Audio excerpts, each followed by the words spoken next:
तर finally problem हे झालोच.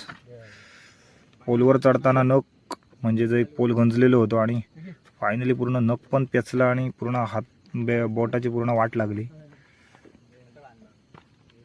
ही रात्रीची कामं पूर्ण नख याचा आता पूर्ण आतमधून पूर्ण ह्या झाला उचलला आणि मधून अर्ध्यावर तुटला सुद्धा. तर ताकद लावून वर चढताना हात सुटलो आणि हा असं प्रॉब्लेम झालेलो हा. हात पूर्णपणे बोटाचा जर नख जर पेचला पूर्ण नखच पेचला, आतमध्ये लोखंड गेला आणि नख पेचला पूर्ण.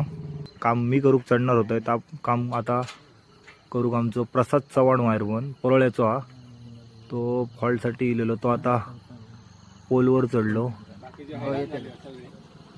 आणि तो आता त्या काम निपटवच्यासाठी वर गेलो आणि तो आता काम निपटवून खाली ऑलमोस्ट येतलो आता. कारण एक साईड क्लिअर झाली, दुसऱ्या साईडचा काम क्लिअर केल्यान लूपिंग केल्यान काय तो खाली उतरतलो.